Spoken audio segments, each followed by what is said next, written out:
Welcome to another episode of the Onett Radio, starring Faden and Dale. Hello, I'm Faden. Hi, I'm Dale.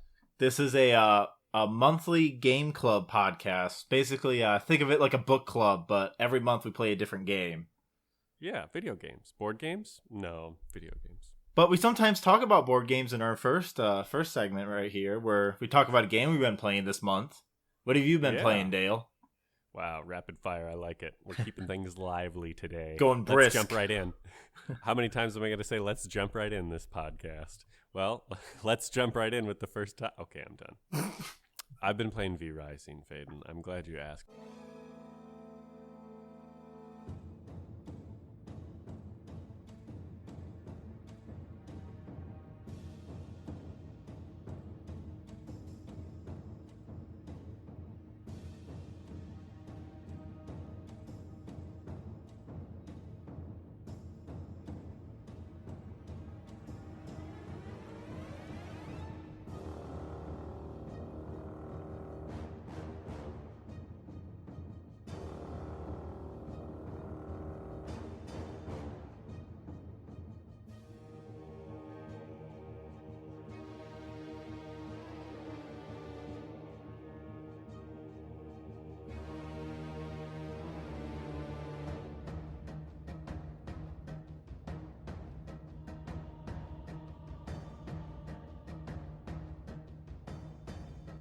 V Rising captured my attention at the beginning of the month when the big summer sale was going.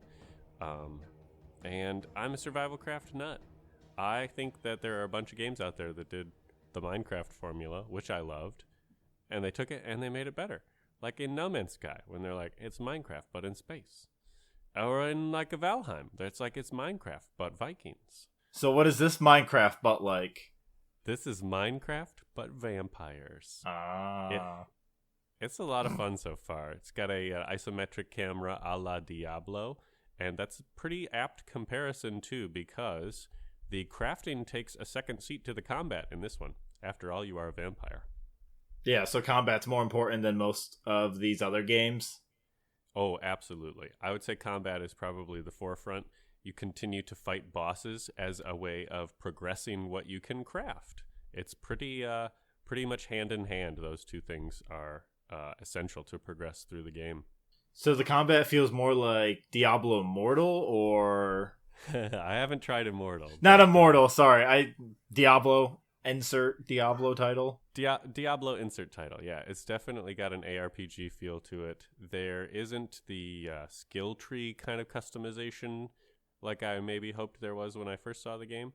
Instead, you unlock different abilities, and then you can select what abilities you equip to your cooldown keys. And I like that. I think it's pretty cool. There's 5 different schools of this vampiric magic. You got your blood, you got your frost, you got your disease, you got your chaos, and you got your... did I say frost already? Yep. Maybe there's 4 schools. Oh, no, what was the last one? Anyway, I don't remember. It's good stuff. And being an early access title, there could be some red flags for many people, but I have not seen any shortage of content yet in the roughly 20 hours I've probably put into it now. Okay, do you play alone? I mean, I know you play with some people, but I don't know. I have mostly played this one with people. I put in about 8 hours solo, and since then have played with my girlfriend, with some very close friends, and soon, possibly even after we finish recording, I think I'm going to twist your arm into playing with me. Look, as long as I get to be an antagonist vampire that's across the way, kind of like a grumpy neighbor. Go for it.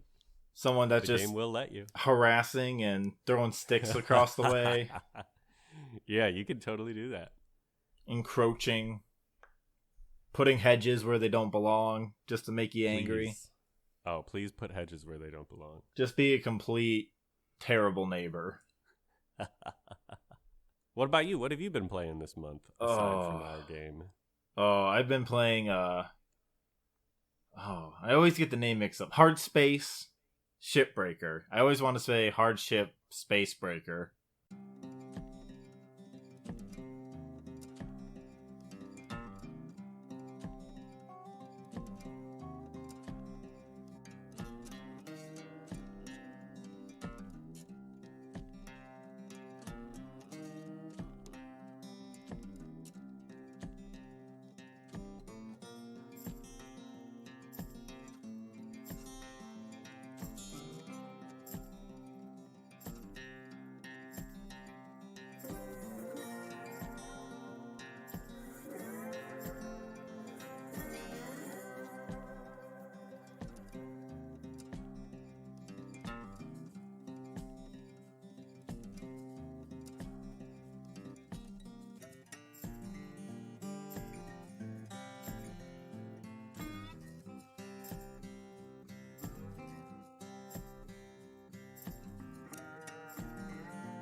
that's not right.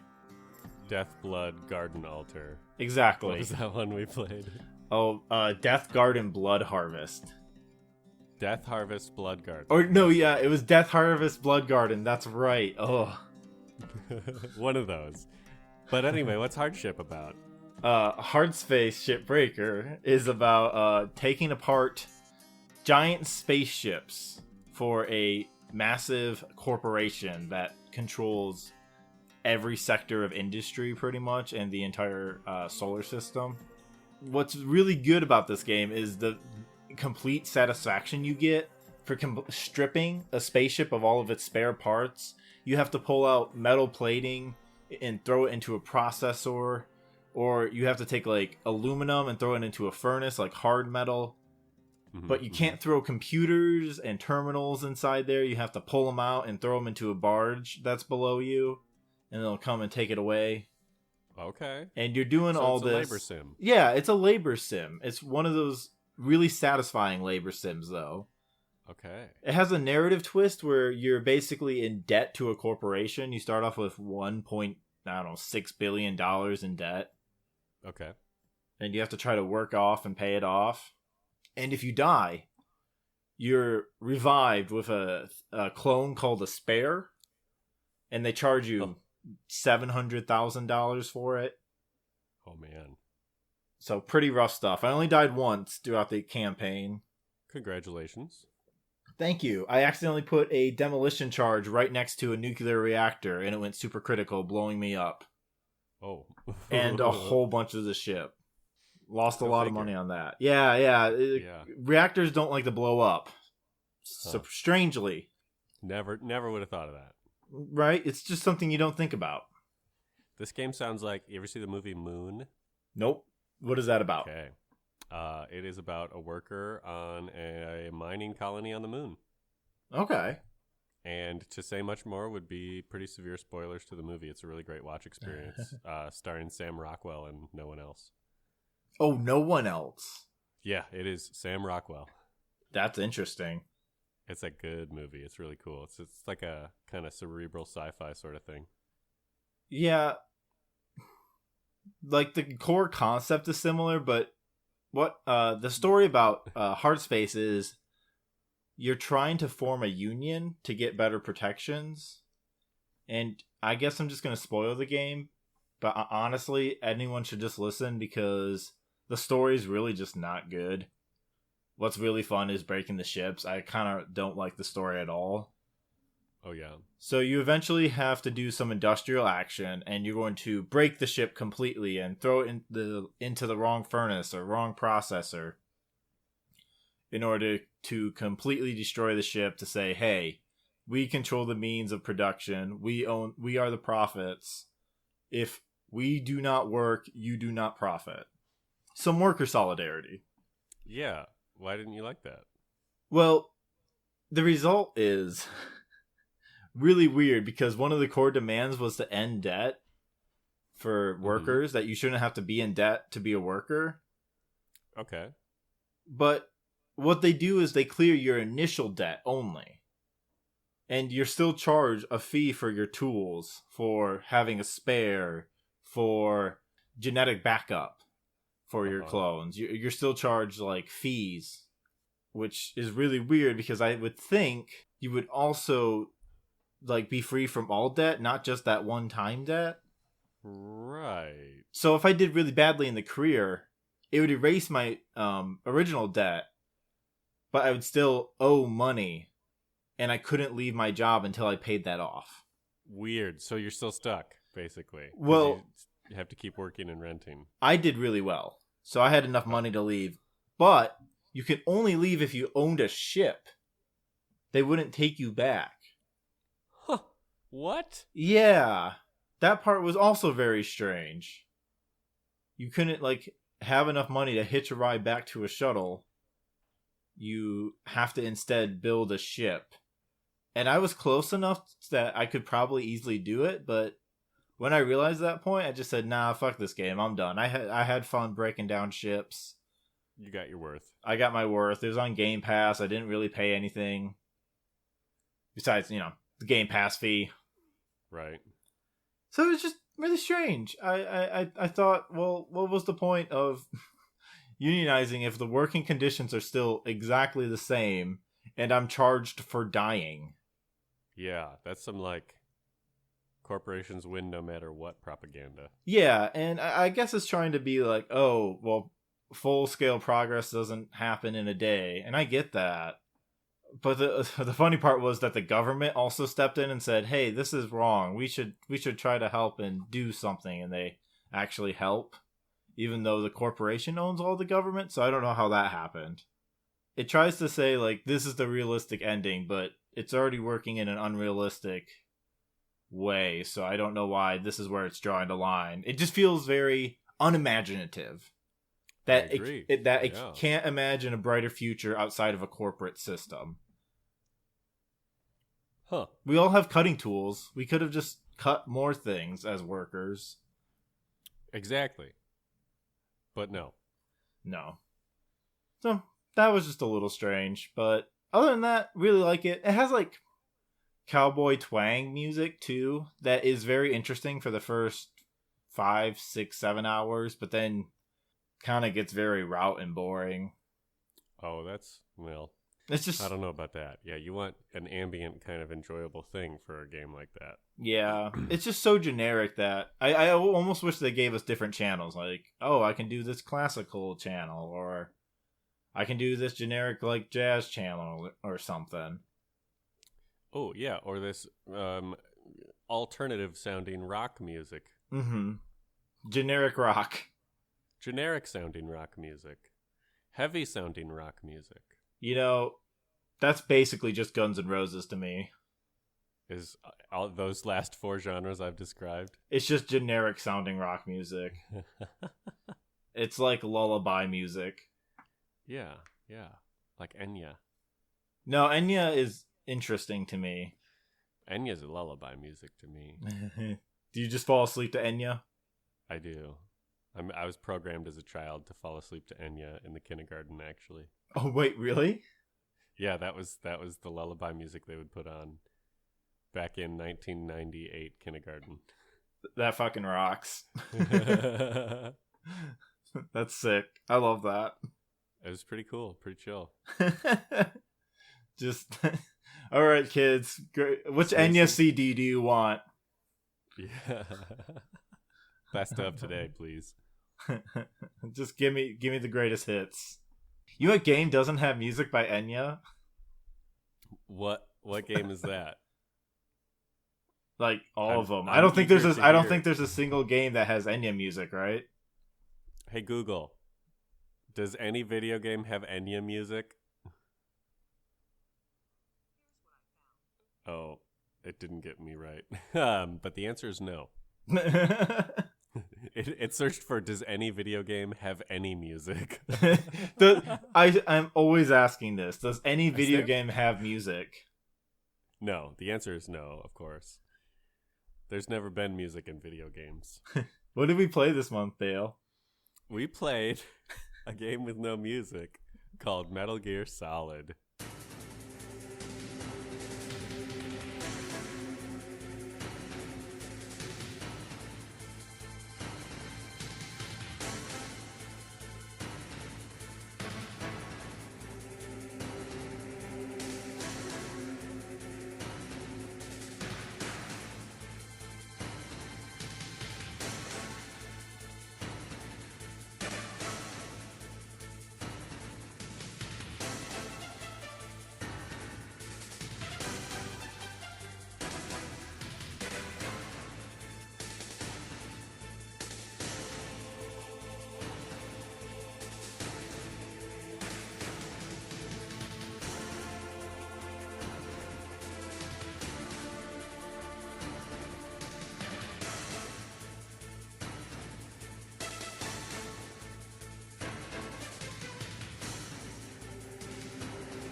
Ooh. Political thriller. Political thriller. Intrigue. Interesting story. But I guess we should do the elevator pitch first. Our 30-second summary pitching the game. as if you're catching someone in an elevator, a very important someone. Pretend this is Miyamoto for some reason you're pitching to him about Metal Gear Solid. We like to do that. Is it my turn? It is your turn since Jake took it from you last time. Oh, boy. Jake did a good job, actually. Jake did a really good job. So, no pressure. I'm pulling up a timer. All right. On your mark. Get set. Go. Snake, I need you to do this mission for me. The government has infiltrated a nuclear missile silo in Shadow Moses Island. Your job is to go in a covert op and then steal back the coordinates from this nuke. Once done, you'll go out with a bang. It's a solo mission as usual, Snake, and you'll have to get the weapons on site. Do you think you can do it? Of course you can, Snake. You're our best man for the job. Time. Well, it was an interesting pitch, but I think you got some things factually wrong. Most of them were probably factually wrong, because I was more focused on pulling up the sound effect. So, Metal Gear Solid. Metal Gear Solid. Wow. It's a game I've never played before. I was a Nintendo kid growing up, so I never got the chance to touch this one until this year. Yeah, so you never touched this Metal Gear game specifically. Have you touched any? I have played a little chunk of 5 Phantom Pains and one. What would you call the one? 4.5 Ground Zeroes. Yeah, just Ground Zeroes. Pre-5 Ground Zeroes. Oh, and I own Metal Gear Rising: Revengeance and have played the first mission in that game 6 times, but never anything more than it. That game's good. It's so fun. I like that game. You would like it too if you continued playing. I believe that. So, okay. Well, we chose this game because this is one of my favorite games growing up. And last month, we did my favorite game growing up. Exactly. So it's only fair. Yeah, reciprocation. We're all about that here. Truly. I played this game first when I was in middle school. I believe 7th grade. Whoa, did you even understand the story? Yeah, I was obsessed with the story. I replayed the game a few times, trying to experience it all and understand its intricacies. I got its basic plot and basic meaning, not the subtext that I have definitely got this time around. Okay. But it made me super anti-nuke as a kid, so that basically was it's one of the things that has led me down the political path I am at. Kojima's goal accomplished. Maybe. I don't know. Maybe not where I'm at, but definitely he got me thinking about nukes in ways I never did before. Outside of the whole, just my classmates would just kind of joke around about nuclear explosions whenever stuff like that would pop up, and how funny it would be to just like nuke the entire world and all that sociopathic American shit. Oh, yeah. I remember my childhood. It was basically the same. Yeah, it's really weird that kids are just picking that up from adults constantly, because I remember adults doing that all the time. Oh, yeah. Let's nuke the hell out of Iran. Yeah, shit like that. Really dumb, arrogant, fucking racist shit. Yeah. And so it got me thinking differently, because I didn't see much media about nukes at all. And yeah, that's why Metal Gear Solid became super important. And also, it made me love stealth games. I used to not play many stealth games, but once I started playing this, oh boy. Interesting how this is... Well, I mean, you can play this game stealthily. Did you play it stealthily? No, hell no. Guns out, baby. You enjoy all the killing. It told me at the end of the game how many people I had killed, and I was like, I knew that from the series forward, it gave you a tranq pistol to specifically try and avoid killing people, and that became that anti-war was a huge part of Metal Gear's story and ethos. But this one, I went in thinking that too, and then I got like almost halfway through the game, and I'm like, there's still no tranq pistol. I think I'm not as badly penalized for killing things, so I'm just gonna go guns out. I should also note that I'm not a pro gamer, and I played this game on easy difficulty using the infinite health cheat. Hey, that's okay. You're there for the story. I loved the story. It was so much fun. So I think it might be important to lay out what Metal Gear is, maybe for people who don't know. Specifically, Metal Gear Solid. Metal Gear Solid is the third game in the Metal Gear series that were originally on the MSX2. They were Metal Gear 2, Solid Snake. Metal Gear Solid was developed by Konami, and the main director on this is one of the bigger names in games, the auteur, as some people would like to say. Oh. Hideo Kojima. The other writer on the project was Tomokazu Fukushima, and yeah, this came out September 3rd, 1998. Oh yeah, real Gulf War era, nuke panic. It wasn't really nuke panic in this era. It was actually relative not as peace. Much as the Cold War. I was like, this was after the Cold War.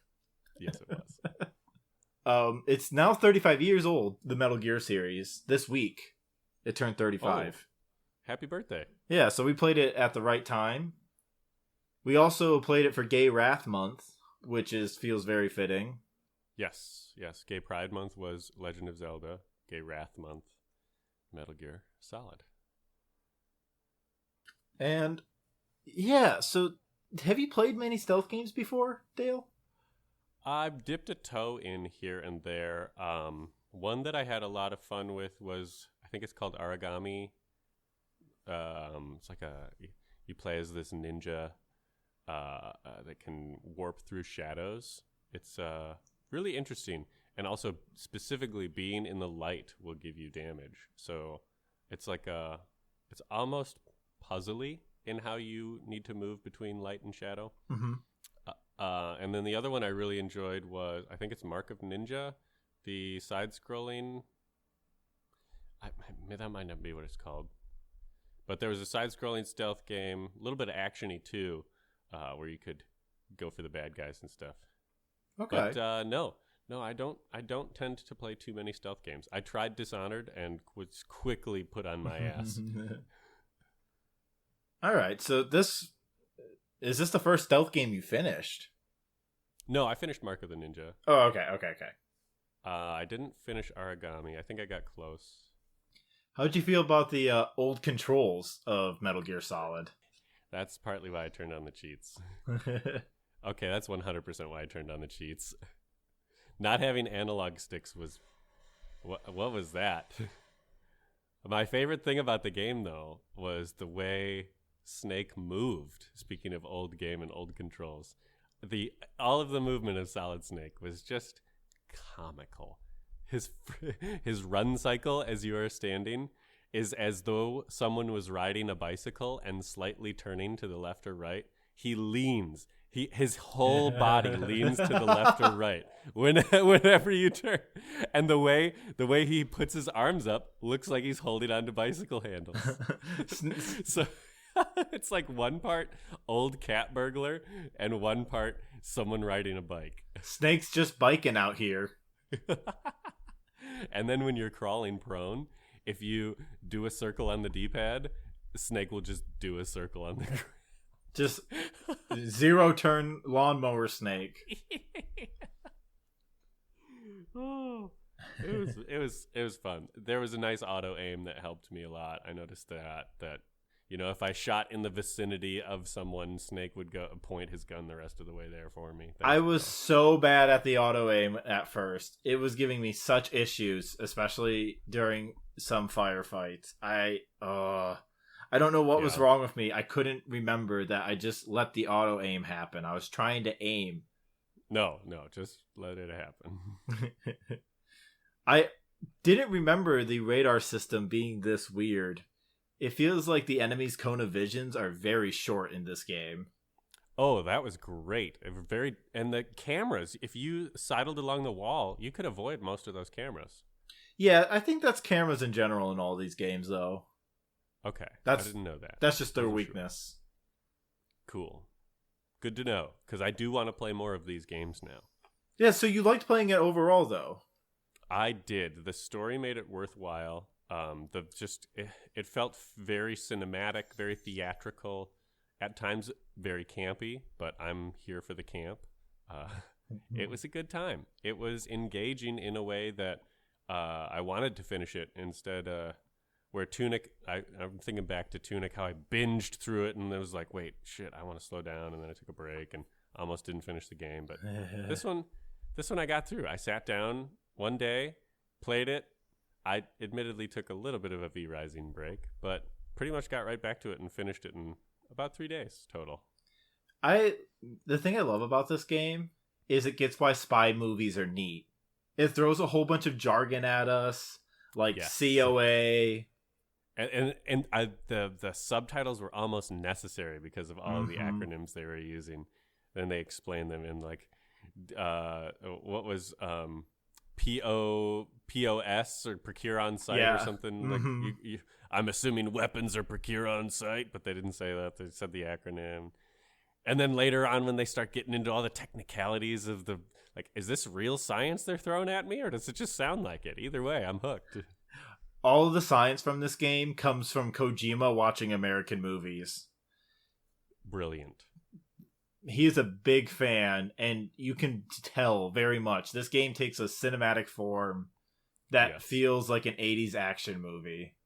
It does. It's very heavily inspired by Escape from New York, or at least the character Snake is. Yep. Inspired by that Kurt Russell character. It is 100% obvious that is true, because in the second game, there is some very explicit references to that movie.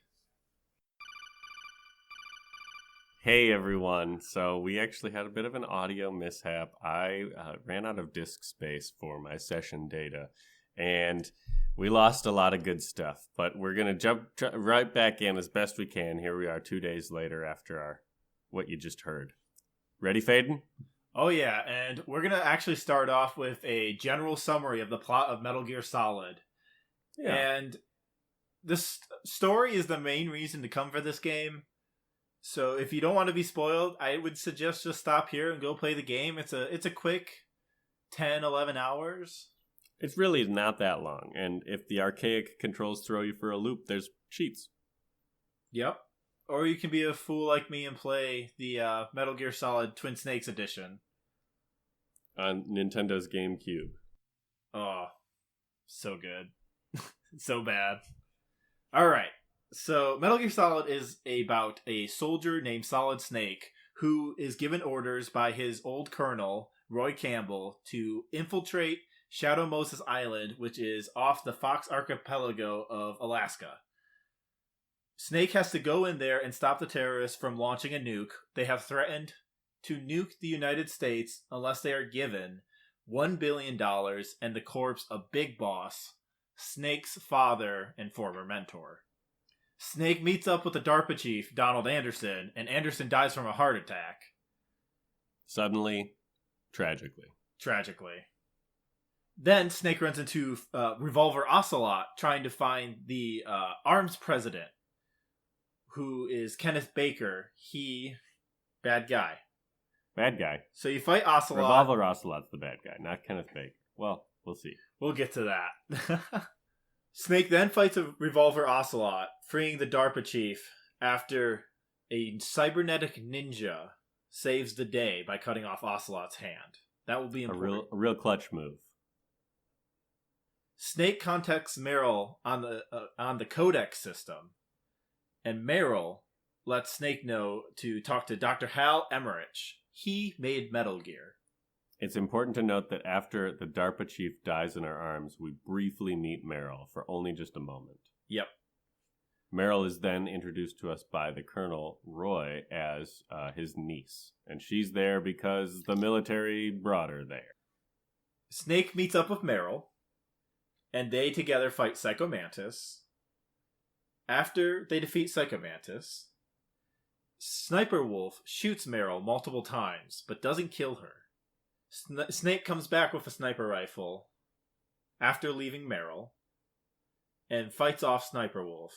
But in the end, he is captured by Sniper Wolf and a group of troops. Snake is then tortured by Ocelot, and this is where you can make a choice as a player. Either submit to the torture, or to resist the torture by pressing the action button repeatedly. Either way, Snake then escapes from the prison cell, and with the help of a new friend Otacon, who he saved from an encounter with a cybernetic ninja, he escapes to the communication tower and fights off Liquid, Snake, and a Hind D. Liquid, the leader of the terrorists. Yes. After he escapes to Hind D, he fights Sniper Wolf in a snowfield, and then moves on to fight Vulcan Raven in a freezing facility. Very cold. Snake then uses the Palkey's secret to accidentally activate Metal Gear Rex, which is Liquid's plan all along. Liquid and Snake then fight Liquid and Metal Gear Rex, and Snake as a lone man. His friend Gray Fox, as the cybernetic ninja, saves the day, but then dies. Snake fights Liquid and Metal Gear Rex one more time. Snake blows up Metal Gear Rex, but Liquid survives and captures Snake, puts him on top of Metal Gear Rex, and takes off his shirt. Snake and Liquid fight. Snake throws Liquid off to a height that is, quote, not even you can survive the fall, Snake. So Liquid falls to his death, seemingly. Depending on your choice, Snake either rescues Meryl or finds out that she is dead. It depends on whether or not you submitted to the torture. So in the next part, either Snake and Meryl or Snake and Otacon will escape on the back of a vehicle, fighting on a mounted turret, shooting down enemies and blowing up obstacles to get out of a tunnel. Liquid comes back in a car with a machine gun in his hand. Snake fights him. They crash. Liquid dies from Fox Die, which was a virus that Snake had inside him. The government doesn't blow him up. The guy gets the girl, or the guy gets the guy. The end. That is the very, very broadest strokes of Metal Gear Solid. Yeah, I think so. It's a very long summary. But a lot happens, and I think we should break down all the characters since we kind of know the broad general outline of the story. We can kind of talk about it all now with each character. You think so? I absolutely think so. You know who we should do first? Who's that? The most important character in the game. I'm excited to see who that is. Johnny. Who is Johnny, Faden? This is Johnny's first appearance in a Metal Gear game. Now, Johnny appears in all Metal Gear games after this. So every single one? Every single one. I'm pretty sure 5, but I cannot pull the exact reference off my head. But Johnny, you see. Okay. He was knocked out by Meryl, and Meryl took his clothes, so he got sick. And so when Snake is in the prison cell, Johnny is watching you, but he's sneezing and stuff. And he has to go to the bathroom a lot, because there's one joke to Johnny. I did tell you this. The joke is, he always is shitting his pants. Always. It's only at best mildly funny. I thought it was hilarious. Because he went and shit his pants a couple of times before I figured out what I had to do at that segment. And I was like, wow, this guy is just having a bad day. He will have a miserable time for the rest of his life. It's his fate, his destiny. I can't wait for it to be plot relevant. Which it is in the 4th game. Oh. Yeah. Thank you, Johnny. Thank you, Johnny. Which, God, you'll love it. You do. That's what you come to play these games for. But you also come to play as Snake, who is just wonderful. Main character, as we were, I believe, talking about briefly before the cut. But Snake is really fantastic as just a total American badass. What more could you want in the character of a spy thriller? He really is just a amalgamation of a whole bunch of spy characters and war heroes. There's like Rambo and James Bond all mixed up into one. Yeah. With a little bit of John Wayne classic American, what's the word I'm looking for? Misogyny. And also just Kurt Russell. Kurt Russell, yeah, through and through. Yeah. Just, man, that Kurt Russell energy. What does he tell Naomi about cigarettes? What's that line from that one movie? Oh, something about like, you may know that cigarettes are bad for my health, but you'll never know how great a cigarette feels when you first wake up in the morning. The characters chastise him for smoking. They do, openly. It's pretty great. He swallowed his pack of cigarettes, and it sat in his stomach a certain way so he can smuggle it on. That's a plot point in the very intro of the game. And it's a good thing he does, because lasers. You do need them, yep. The cigarettes come in handy to discern where those infrared lasers come from. Cigarettes. They're bad for your health. The game warns you many times that cigarettes are bad for your health. Tells you multiple times, even, if you continue to smoke. And it kills your health bar. Actively. The Snake loves them. Makes them look cool. Apparently. It does. Well, I mean, you can see the difference when you are or are not smoking. It's just a cool animation. So Snake's been the protagonist in all the Metal Gear games at this point. And so he has a bit of a history. And you were able to learn some of it. Yeah? Yeah, I was. In the extras menu of the game, something many games don't have anymore. I miss extra menus. Right? They were just a treat. Well, in this extra menu, you could learn that in the previous two games, Snake was on the battlefield and ran along with Frank Yeager, codenamed Gray Fox, and the two of them went up against who they thought was their leader, but turned out to be the ultimate deceiver, Big Boss. And that's how the Metal Gear Game 1 ends. And then in Metal Gear Game 2, Solid Snake, it's you versus Gray Fox in the end, because, Gray Fox was under the hypnotizing guise of Big Boss, who's not actually dead. Big twist in the end. Whoa, whoa, whoa. Metal Gear really loves hypnotism. And that's all I'll say. Do you care to explain more? Nope. Okay. I can't. It wouldn't even make sense. I don't think it would. Not yet. But it is important. Basically, just keep that in the back of your mind. So Solid Snake, he is constantly betrayed throughout the entire game. Constantly. At every step.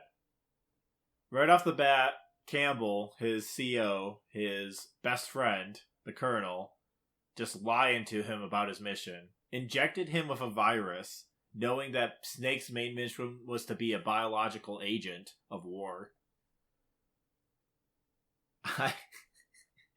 That's a good main mission. Yeah, and I love every time you talk to someone in the Codex. Like, this is how you speak to Campbell. He just gets plainly asked, are you lying to me? Because Snake's pissed. He doesn't want to be used. He's doing this for a friend. He came out of retirement from dog mushing. Yeah. He's a musher, you know. That's what his main dream was. Which is, I think, amazing. All Snake wants to do is be mushing dogs. Instead, he is being infected with something called fox dye. Yep. Poor guy. Poor guy. And that's why, people have heart attacks in front of him.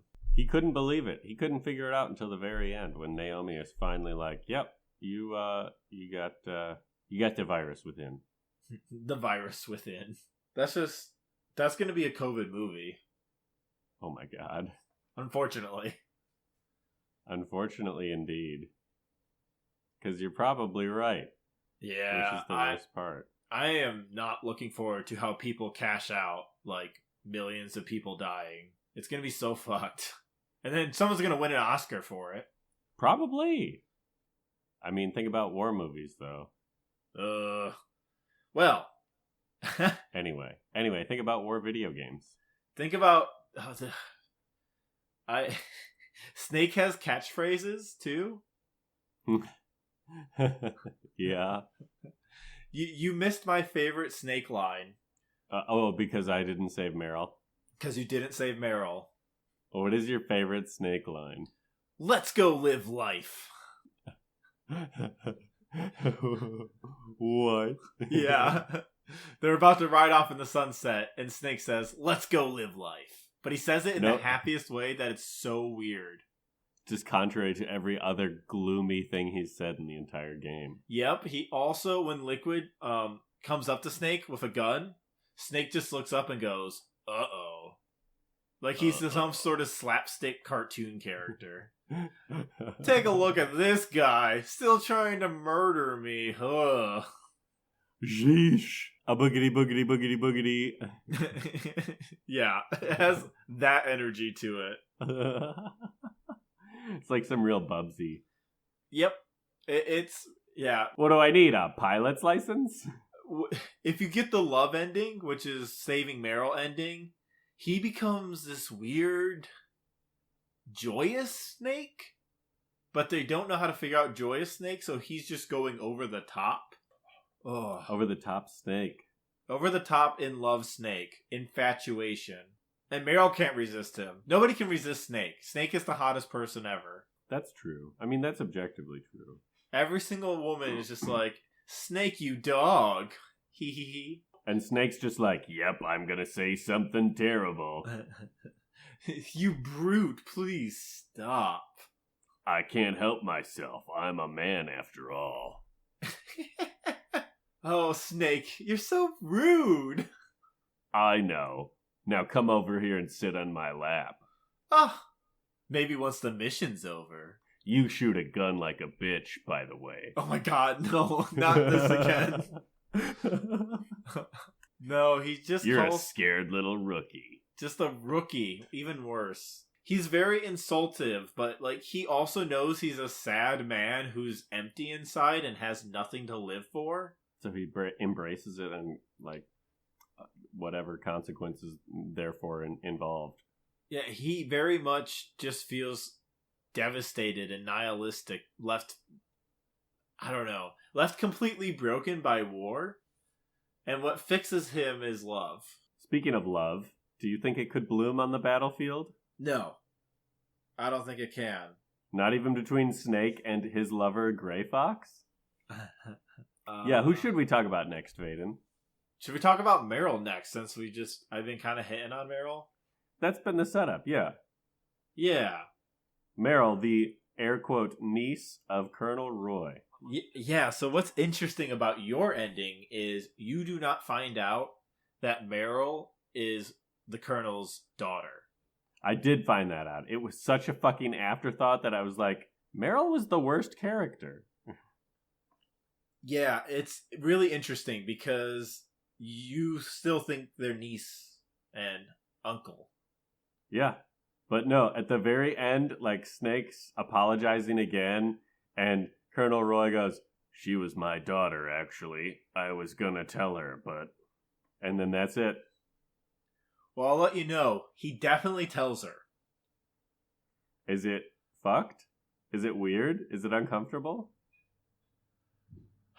Well, I'll give you the vague context. He tells her and also informs her that he is dating a woman who is her age. That's very uncomfortable. Sorry, because we not are dating. very clearly... Married. Married to an 18-year-old. Well, Meryl's not 18 at that point. It is explicitly said in the Wikipedia that Meryl is 18 at the time of Metal Gear Solid. He doesn't tell her in the game, in Metal Gear Solid, at all. So you never find that out if you save her.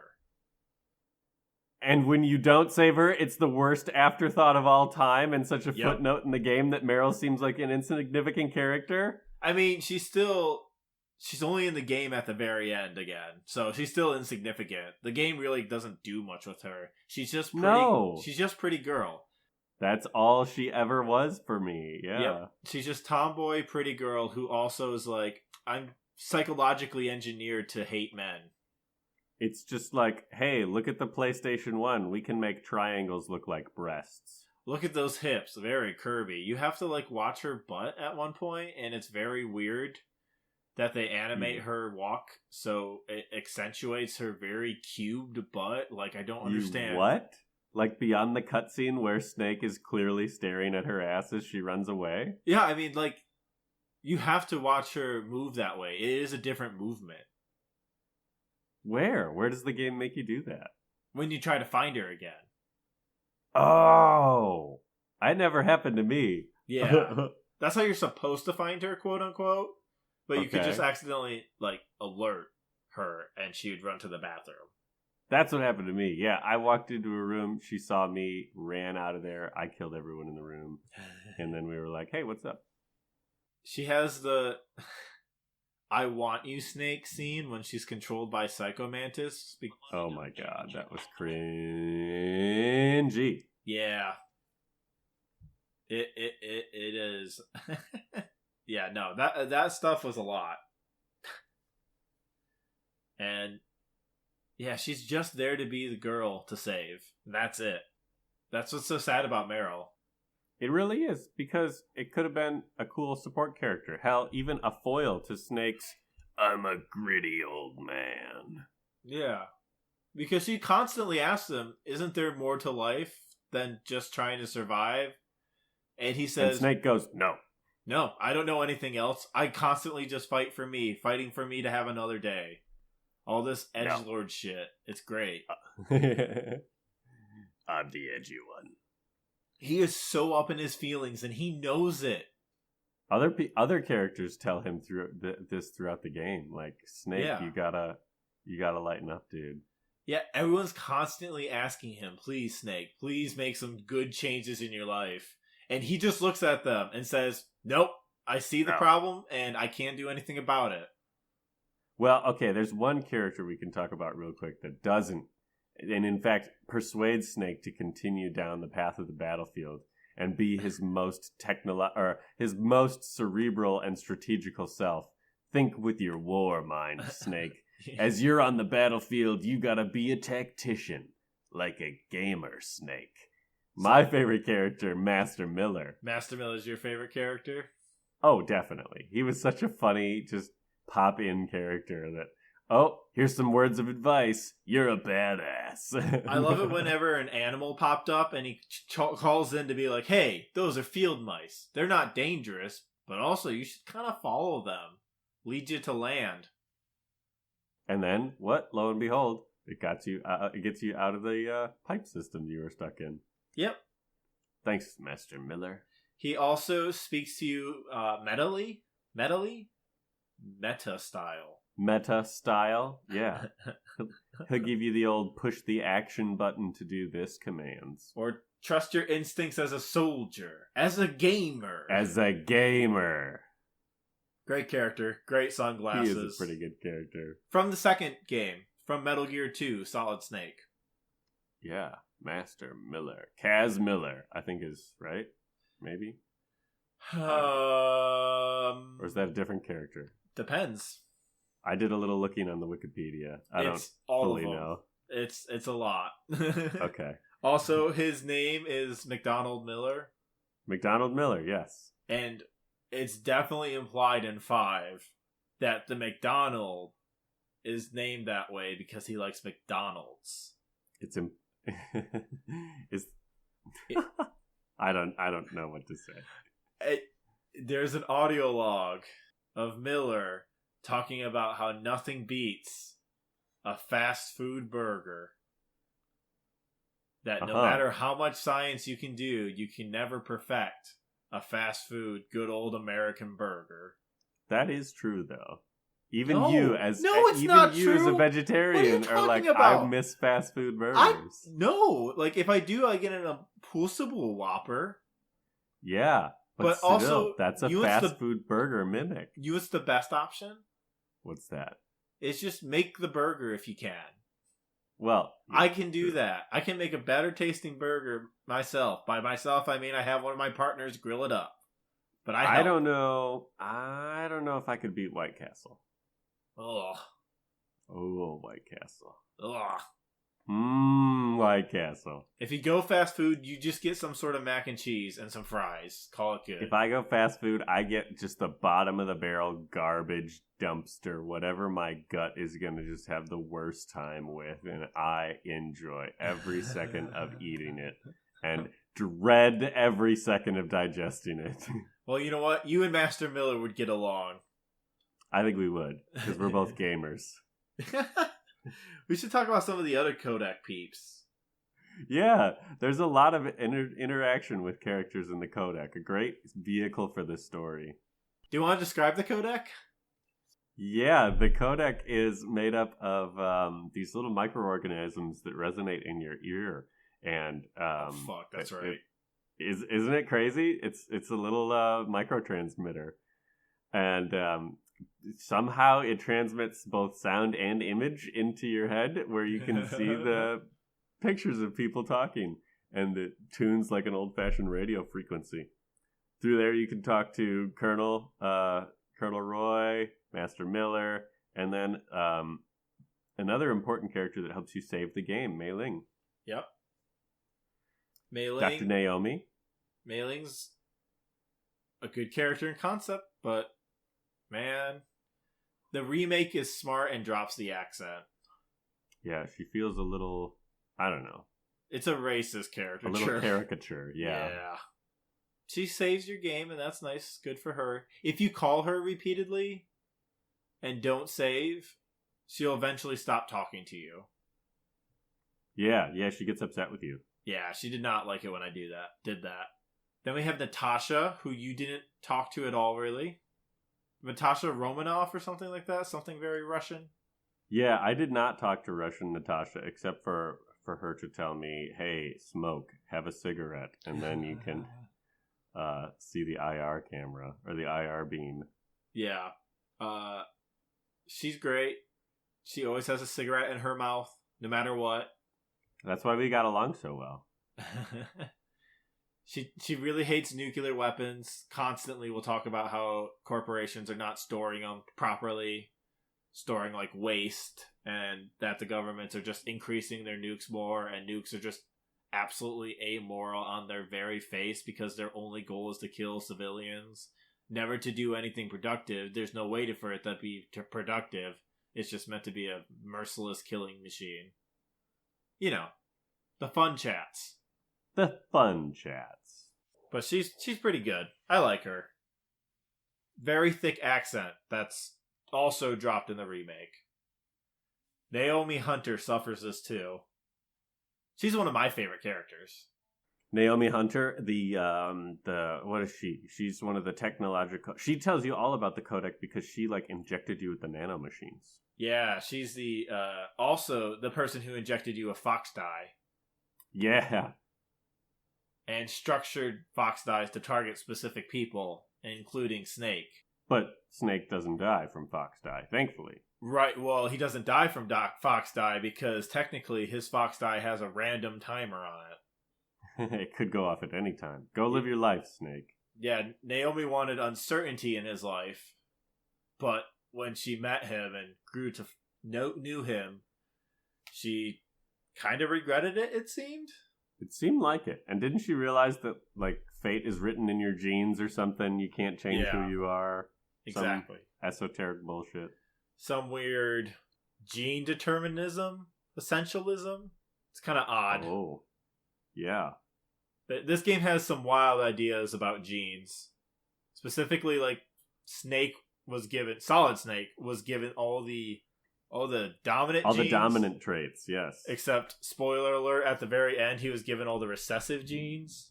Liquid was, right? Well, Liquid was given all the dominant ones, actually, according to Ocelot, who talked to the president at the end. Wait, I missed that. I didn't realize that switch was made. It was said throughout all of it that Liquid was recessive. Yeah, that's what the story set up, but apparently it was switched. Because this game thinks recessive means weak, physically, mentally, all the Lees you can think of. Right. And dominant means good, just very powerful. Stellar, very powerful, yeah. It is a very silly understanding of genetics, but this series will not move away from that point. And so that is important. Just remember that.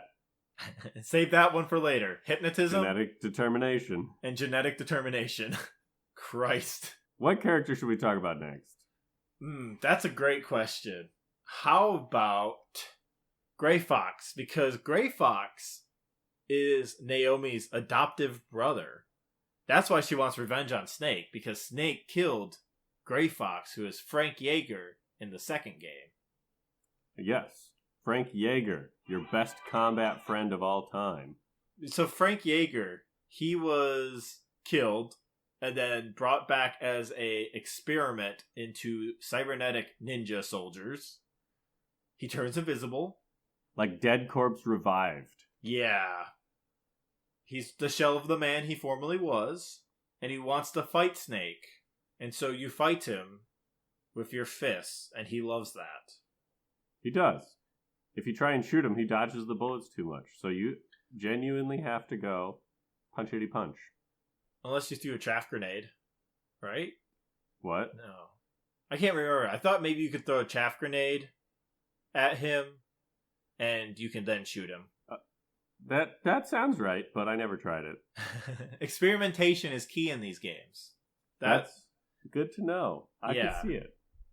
Like, especially in the later games when you get a book. You set those books on the ground. Highly recommend it. What? Just set books on the ground.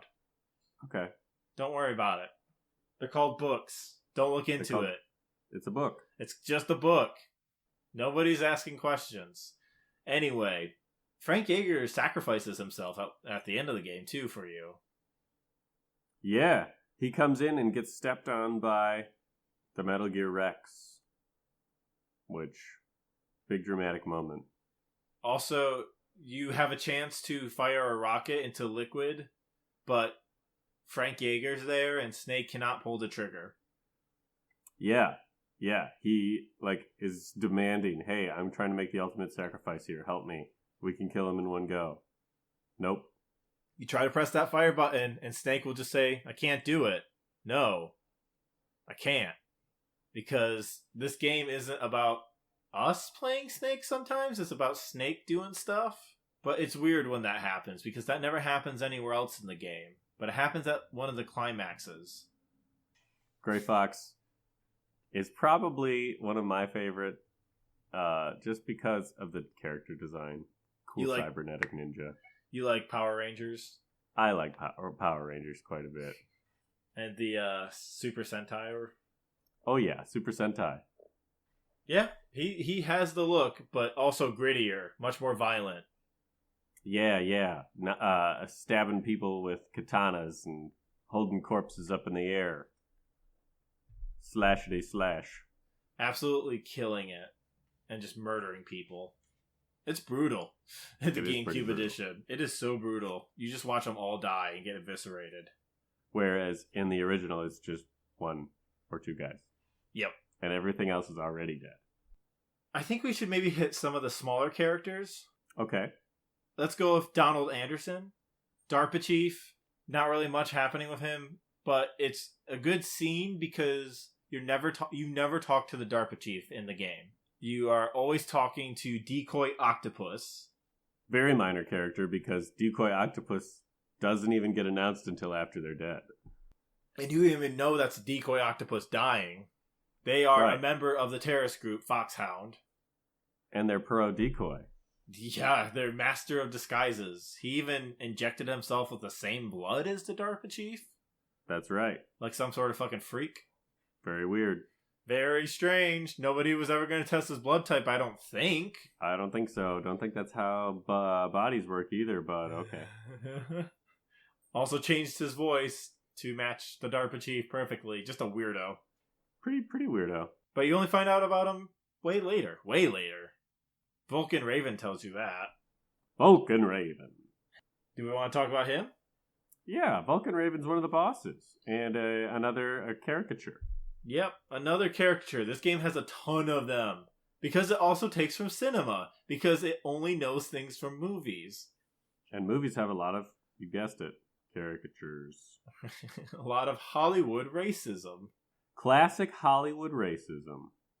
So Vulcan Raven is just a stand-in for the concept of an indigenous person. Not even like an indigenous person, just a vague... They kind of hint at Inuit, like, because they're near Alaska. But yeah, it's just vaguely. I think he also brings up the Sioux Indian tribes as well. Yeah, nothing also feels real either. Anything he says feels really fake. Let's go be warriors and stand shirtless in the cold snow while pulling on each other's ears. It's a true test of might. And that may be true, but I just don't trust it coming from this game, so I'm not going to pretend I know anything from this man. And so, moving on from Vulcan Raven is another very minor character, kind of fitting in with the DARPA chief, is Kenneth Baker. He's a president of an arms corporation who straight up admits the system's corrupt and he bribes Democrats and Republicans. Yeah, that's how the system works, baby. It's American politics. You got money, I got money. Let's play ball. Yeah, this is how it works here. Oligarchy, baby. He also gets killed by the fox die, so yay. But he does tell us to look at the back of our CD case to contact Meryl. Which, nice move. Thanks for that. Didn't have the CD case, you dumb idiot. Oh, I also forgot to mention about Meryl real quick. She was a character who was originally in Police Knots. She was redesigned for the game, for Metal Gear Solid. Oh, I didn't know that. Fun fact. Yep.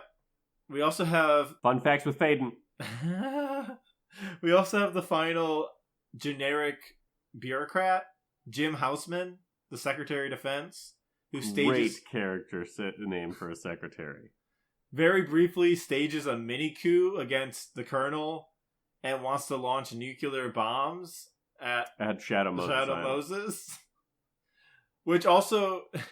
Once the Colonel gets back control and informs us that the Secretary of Defense was arrested and everything's fine, the Colonel tells Snake, what, you don't think the United States government was dumb enough to nuke the facility and pretend it was an accident, do you?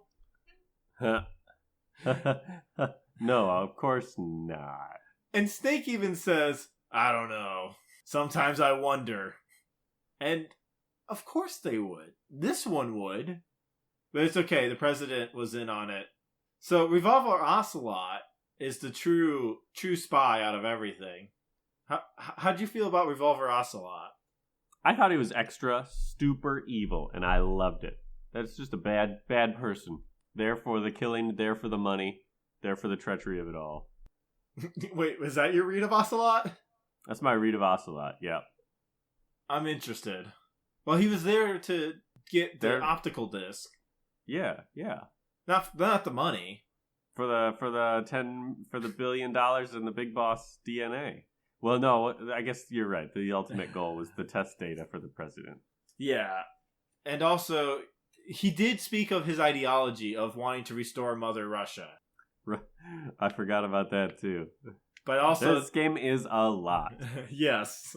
That's what I was wondering. I was like, I don't know. I got his read that is a man who would do whatever it took to further his own personal goal, which is probably reinstate the Soviet Union. Absolutely. That's his personal goal. But also, he's going to do that by working with the American president. Crazy. That's what it seems like in this game. Put a pin on that. Okay. But he was fun. I liked this fight where he had to dodge the tripwire. I liked it until I played it on the GameCube version where I kept running into the tripwire, as I've described previously. He would laugh at me and call me a fool, too. Ooch. And that just stung after the 15th time. That makes you really hurt. Yeah. Did you have a trick for beating the fight? Run and gun. Shoot him and shoot him. Shoot him. Sometimes I tried to throw grenades. Didn't quite work, though. Grenades would often set off the C4. Oops. Grenades are dangerous around other explosives. True. The one secret for the GameCube you can do is you shoot the piping that he's about to enter, and the pipe will stun him. Oh. That's nice. Yeah, they add a little bit of extra flair like that. The boss music for the remake is really bad. It's atrocious, especially compared to how good it is in Metal Gear Solid. Yeah.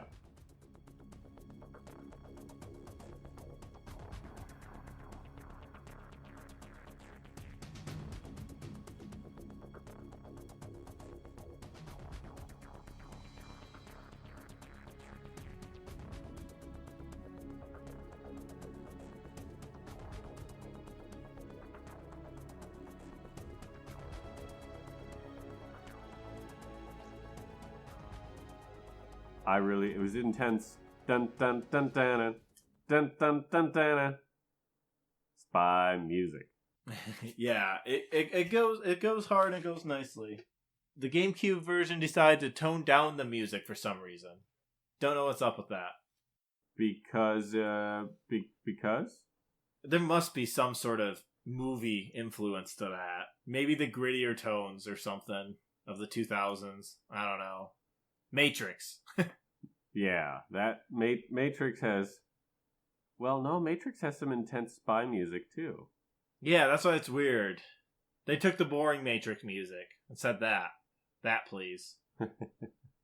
More of that, please. Don't worry, though. Snake dodges the bullets like he's in the Matrix. I can never get over him doing backflips and Revolver Ocelot. Just... his bullets flying past. It's not... Snake is not a superhuman, but he definitely is in that. Yes. For that moment in the game, in the Twin Snakes. Another good boss fight, Psycho Mantis. Kind of. It's weird for PC. It was a little bit of a letdown for PC.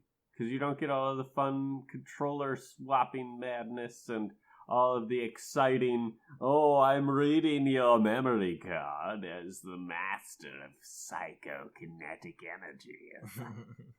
Yeah, he totally read that I played Super Mario Sunshine and Super Smash Bros. Melee. So that was neat. Nice Twin Snakes touch. No such thing for PC. The setup is there. Here's why I will show you how I am the powerful master. And then it just skips it. Time to fight. Then you have a mini Darth Vader moment where he asks you to take off the mask, but inside is just the biggest incel. The biggest incel. Just really mad at people breeding for their genetics. Yeah, that's all people want to do. It's the only thing Psycho Mantis ever saw when reading the future. That's the one true thought they had. And couldn't stand it. They couldn't stand it one bit. Oh, man. Psycho Mantis just gets overwhelmed by other people's personality. You should put a pin in that and keep that for later. Oh, okay. The next person, my favorite adrenaline addict, Sniper Wolf. Oh, God, yes. Sniper Wolf just constantly on horse tranquilizers. Mm-hmm. So much on horse tranquilizers that a virus doesn't affect her. That's the plot point at the end. Yep. We couldn't kill Sniper Wolf. Nope. Why? Just addicted to diazepam or something like that? Diazepam?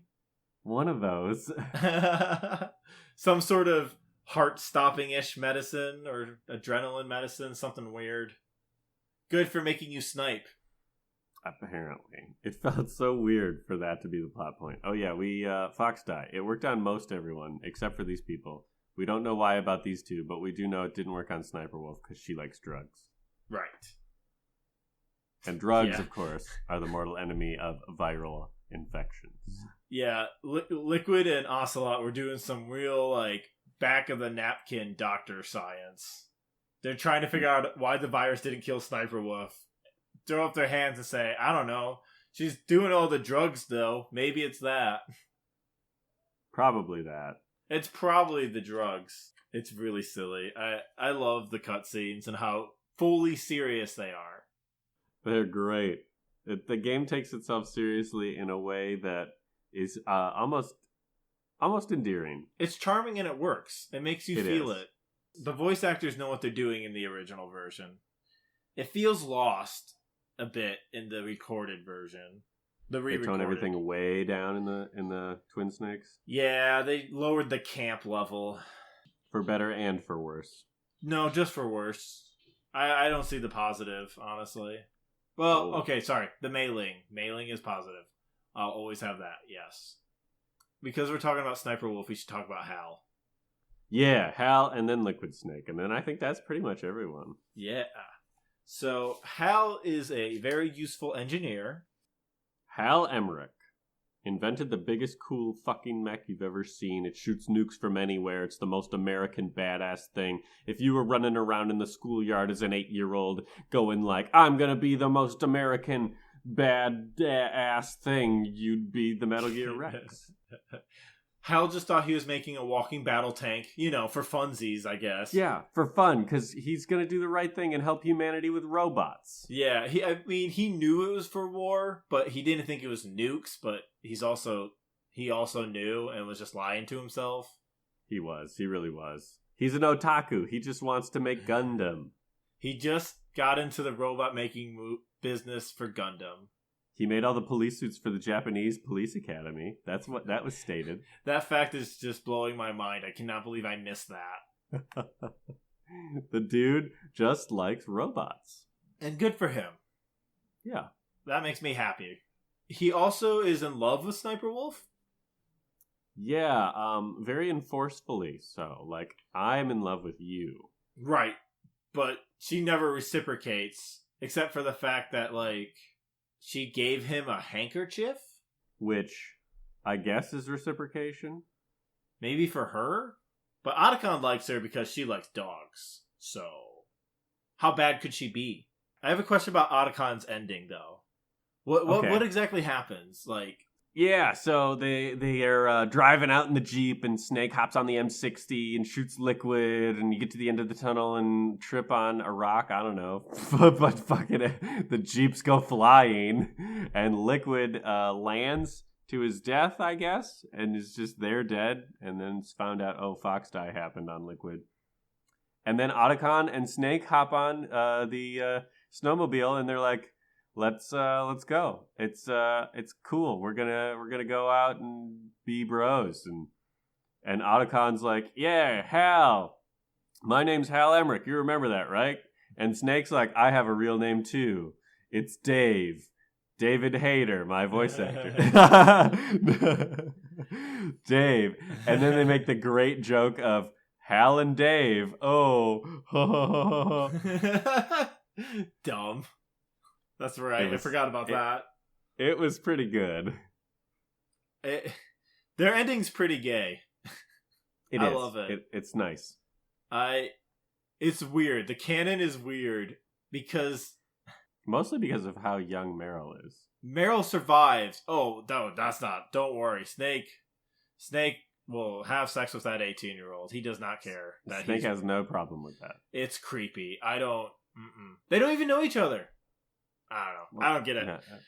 But I feel like you know Hal more than you know Meryl. Hal makes more sense romantically, in my opinion, but... Right. Whatever. You have to get the girl. It's the 90s. It's the 90s. That's right. Yeah, holy crap. I'm now just thinking about it. Meryl's hardly in the game. Hardly. Like, barely. You rescue her a couple of times, and you watch her butt a couple of times. Yeah, you rescue her a couple of times in the short time you know her.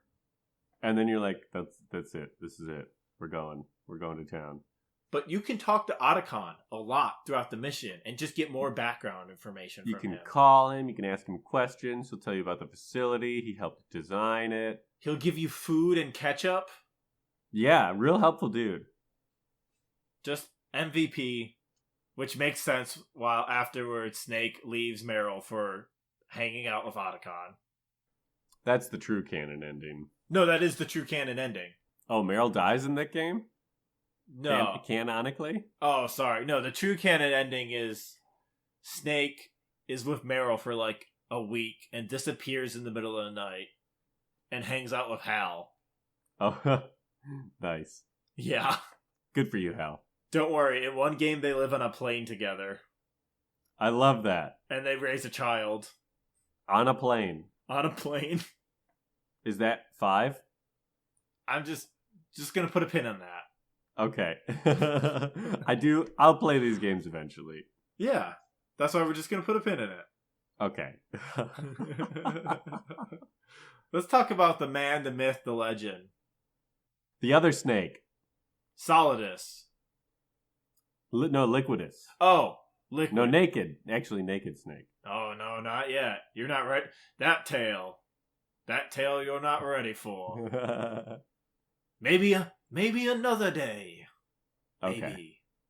But Liquid is the tale for today. Yes, tell it, oh, Liquidus one. He doesn't have a shirt. Almost ever. Under that coat he wears, no shirt. So he just takes off that coat, no shirt. He is also Patrick Swayze. From Point Break. Great, Famously. Great movie comparison. And Roadhouse, but he's more Point Break, less Roadhouse. Yeah. I mean, he's a real bad dude. He's also very British. He's very British in the original. Solid Snake. He's very British for a man who's part of an elite American military special forces. True, and a clone of an American man. Oh, fuck. You know what? I just remembered. Put a pin in that. Recessive traits. Nope, put a pin in that. Oh, okay. Oh, fuck. That's right. Are you sure? Yeah, I'm sure. Nope, I remember. There's a reason. There's a reason he's British? Yup. Oh. Yup. There's a big old reason. Yeah, in the remake, they make him very American. So, obviously, it's just whatever action movie they're feeling. In the 90s and 80s, the British person was always the bad guy. I think of, like, Die Hard. Is that the reason? Yeah, Hans Gruber. I guess he's German. That's still, European. The bad guys are always He's European. played by a British person is what fucks me up. Hans Gruber. Yeah, played by Hans Gruber. Alan Rickman. Well, yes, Alan Rickman. Who's British. Because I get a lot of Hans Gruber vibes from... I almost said Dio. I also get Dio vibes from Liquid. Yeah, there are major Dio verses. I think it's actually just Dio, isn't it, huh? It's a lot of Dio. Mostly Dio. Just the angry blonde person. Mullet, too. Yep. Dio's got a mullet. My god. I just love turning around and seeing Dio. He also is very obsessed about genes. He's the one that informs us that Solid Snake has all the dominant genes and Liquid has all the recessive. But Liquid doesn't know what he's talking about in different meanings of the phrase. He does not know what genes are, and he does not know that Liquid actually has all the dominant genes and Snake has all the recessive. It's very confusing when you think about it. It's unnecessarily confusing. They're just clones of the big boss. That's all. That's all they are. Yep. They could just be clones. There's no need for this, like... Liquid's really pissed about it. He's real pissed to have the recessive genes. There was a big old, "You don't know what it's like" monologue every other scene he's in. He's so pissed about it, he's ready to nuke anywhere in the world. Yeah. Stealthily. Thanks to the railgun nuke technology of Metal Gear Rex. I thought it used old, existing technology. No, but you knew about this the whole time, Colonel. Admit it. I can't. Because you're a weird old man, Colonel. Everyone lies to you, especially Liquid, because throughout this entire game, he pretends to be Master Miller. Which I was so upset about. That was the twist that actually surprised me the most. Really? Master Miller's been dead for 3 days, and yeah. I have been pretending to be him. It's me, brother. It's so good when he takes off the sunglasses and lets down his mullet. Lets down that mullet, yep. It's also funny. You can find this out if you contact Miller whenever Liquid's around. You never get a response. Really? Yeah. Huh. I never tried that, but that's a nice detail. They're very consistent on when you can call people. And I like that. Keeps the continuity going.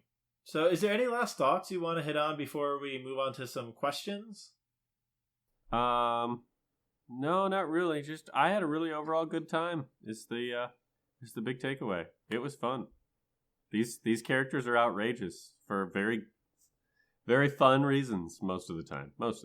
They're all just liars and cheats and constantly looking out for themselves to survive the next day. That's what I love about these people. They're just all, their backs are against the wall and they're lashing out in their ways that they know how. Yeah. Subterfuge, usually. Yep. Underhanded tactics.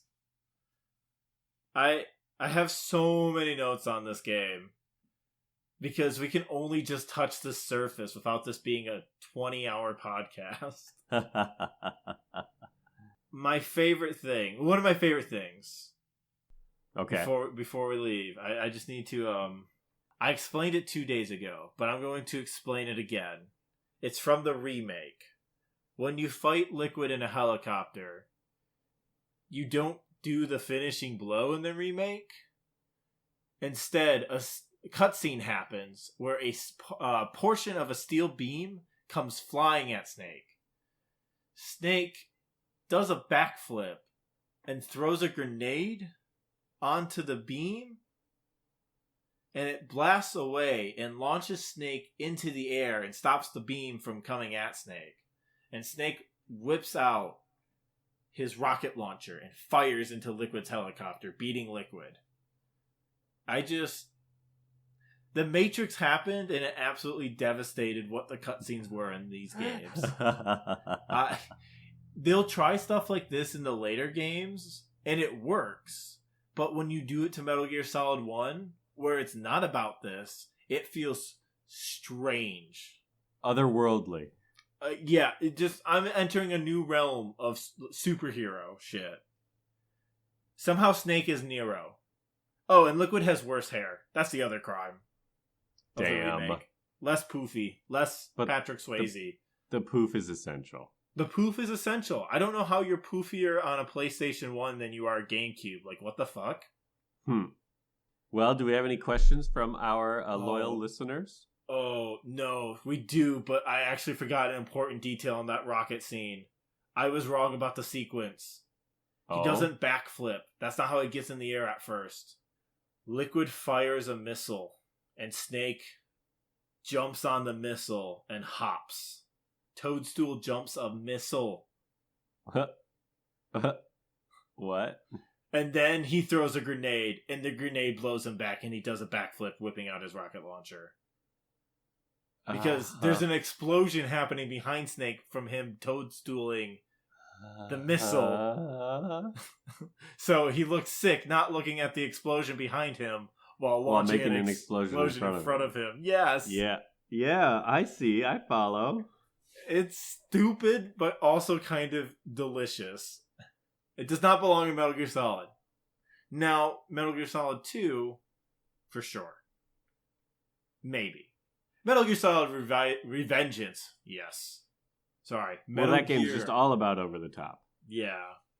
Metal Gear Rising Revengeance. Metal Gear Rising Revengeance. We need another Metal Gear Rising game. Yeah, where's Rising Redundance? Nobody asked that question, but we also got asked interesting questions. Let's break into them. Please.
Okay, first question comes from Imundi on the Discord. Do you think Kojima knew where he was going with the story across the series from the get-go, or do you think it evolved over time? No, he did not know where it's going. He just made it up as it kept going. I'm pretty sure. I like that. Yeah, I think it's a better and more interesting choice. I think he kind of responds to how the games are made, and then he makes the next one. Yeah. The next question Imundi asks is, did the remake for GameCube implement any changes that you felt enhanced the game? Any that hindered from the game? I did like having the ability to tranquilize people. That enhanced. Metal Gear Solid is all about tranking people in my eyes. Any that hindered, probably the cutscenes, but gameplay-wise, the AI cone was actually too wide and there's not enough spaces to hide, because they kept all the geometry and objects in the level the same, but the enemies could see further, and that didn't work. Yeah, that makes for a more difficult experience. The next one is Edgelord Jake. What is the proper order to play the core game? Can I just play Metal Gear Solid, or do I need to play Metal Gear to really appreciate the Metal Gear Solid storyline? What do you think about this, Dale?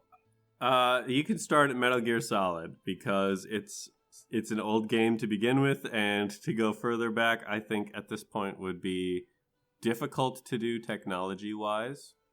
I don't know for sure how easy or hard it would be to play Metal Gear and Metal Gear Solid Snake. You can get them both on Galaxy of Games or Good Old Games, whatever that store is. Greg's overarching games. Yep. Yeah. Well, that's cool, but still, old games, hard controls, not fun. And plus, like you said, you could read it in the extra when you play Metal Gear Solid. There's a very thorough summarization for both games. And the proper order to play it is really just the order the games are released in. Because it really is important to have that self-reference. So start from Metal Gear Solid 1, go to 2, go to 3, go to 4 if you can. It's harder to find 3 and 4. So you could just play 5 after doing...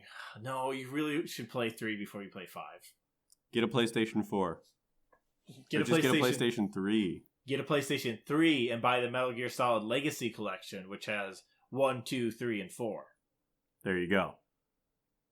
That's... I'm so sad I had to sell my PS3. Damn. Yeah, what else would you play on it? That's like the only game anymore. Demon Souls. But that you can play that elsewhere.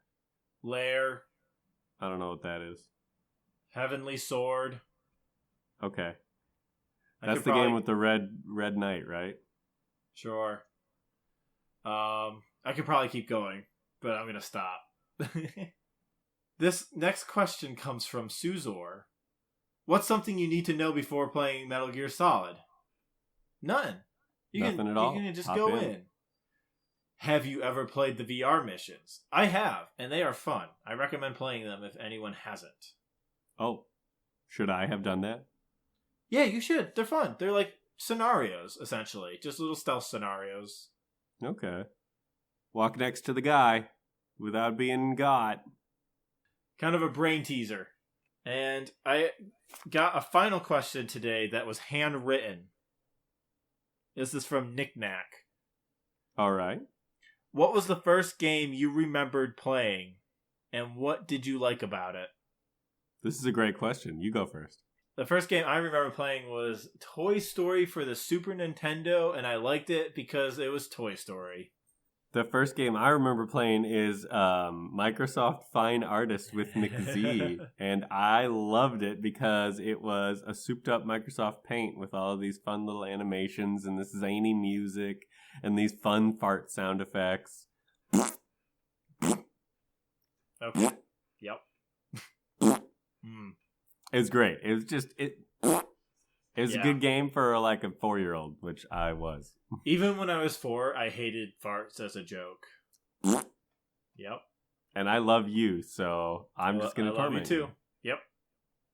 Understandable. I acknowledge this. So that was all of our questions. If you have a question you want to ask us, you can enter our Discord, which is in our episode notes. Welcome in. Come on in. Feel free to join. Yeah. But we have one more thing today. One quick... You mentioned there was a special. I'm excited to see what it is. So, I took inspiration for last month, where we were giving quizzes from Suzor and did one on air. Uh-huh. On recording. And I found a Metal Gear Solid quiz, but I thought, well, a trivia one's going to be kind of really annoying, honestly. Yeah. So this quiz is, which Metal Gear character are you? And we're going to find out what character Dale is. I'm so excited. All right. First question. Your children are being unruly. To get them to behave, do you torture them for hours? Put them to sleep with a long, dramatic series of threats? Endure it?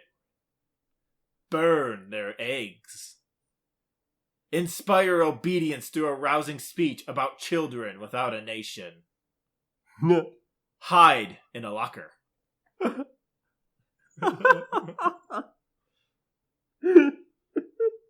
gonna burn their eggs. Those fuckers are getting burnt eggs for breakfast.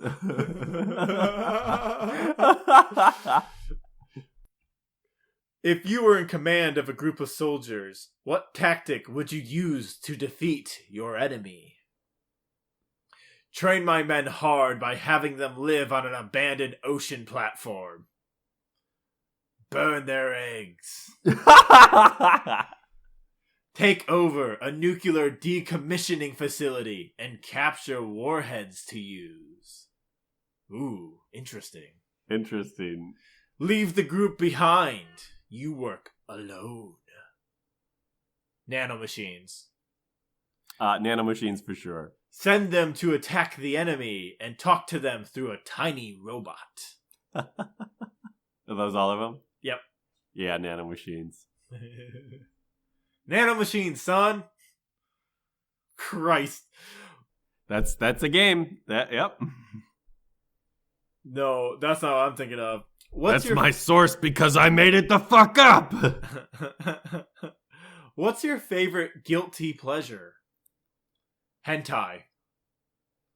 Watching old episodes of Gunsmoke. Smoking cigars. Shuffleboard. Talking to myself in the mirror. Kitchen nightmares with Gordon Ramsay. Burning their eggs. Nope, not an option. Damn it. Kitchen Nightmares with Gordon Ramsay is kind of a guilty pleasure of mine. Okay, so we're gonna lie. Next question. How is your relationship with your friends? Wait, we're gonna lie? What? We're just acknowledging that you're gonna lie. How am I lying? Anyways, next question. What? Burn their eggs. I'm gonna edit this part out, but I'm making the joke hentai. Oh. That's not a guilty pleasure. That's an actual pleasure. You don't have to edit that out.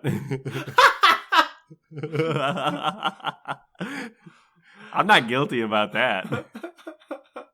How long is your relationship with your friends? My friends often end up betraying me. I'm not afraid of hurting them if I have to. I'm a loner, but I have one or two great friends. I can overcome any fear to help them. A man's gotta have someone to listen to him talk. I could burned their definitely- eggs. Burn their eggs. No, I could definitely overcome any fear to help my friends. Aw. Golden Retriever energy. Yeah, just a giant golden retriever. What's your favorite animal? A cat. A fox. A dog. A chicken. A cobra. A deer. Burned eggs. So I heard you say, "What's your favorite Hannibal?" And I thought the options were gonna be Mads Mikkelsen or Anthony Hopkins. No, sorry, that's the Michigan accent coming through hard over the mic. What were the options? Okay. Anthony Hopkins, Mads Mikkelsen, Brian Cox. Which one Mads is the best Mikkelsen. Hannibal? Okay, that's fair. All right. A cat, a fox, a dog, a chicken, a cobra, a deer. A deer of the dog from those options. Golden Retriever energy. Yeah. Calculating results. Damn, it's calculating. Wow. The suspense is killing me. Big Boss. Oh shit! Like Big Wait. Boss, you walk through life confidently and with the support of others. You can be a bit too idealistic and philosophical sometimes, True. but you got the skill to back it up. Everyone you Also love true. dies and your life is terrible. Very true. Wow, that's a stinger of an ending. Just That is a compliments. stinger. Compliments, and then your horrible fate. Yep. Okay. Well. Not only does everyone die, life just fucking sucks. But you got your friends. I do have my good friends that I would do anything for. What are we playing next month, Dale?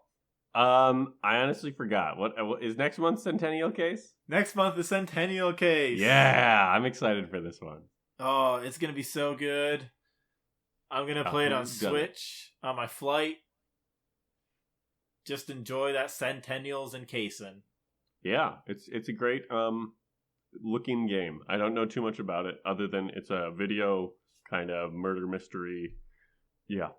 Yeah, you solve a murder mystery across 100 years as like different people time traveling something. I don't know. Isn't there a statute of limitations on murder? Actually, I don't think there is. I don't know, but I should Anyway. find out. So, if you like this episode, you should definitely go review it on Apple Podcasts, or if there's other places you can review review it there. I think you should 100% definitely give us a 5-star. That would be appreciated and especially entertaining because at this segment, if you do that, Faden's going to read your silly words. Or Yeah. encouraging words. Or Yeah. negative words. Yeah, if you leave a 5-star review and like have it written, I'll actually read it at this point. And the funnier, the better. And we don't have any right now, and I'm just so sad about that. Even if you have to create an Apple account, I personally would appreciate it. Maybe someday we'll get there. It's what you could do for Gay Wrath Month. Just for me. Yes. Just for Faden. Just for me personally. I would prefer that. And so now our outro, where we say goodbye somehow. That we have not figured out say yet. goodbye. It's a good way to say thank you for listening when we say the words, thank you for listening. Thank you for listening.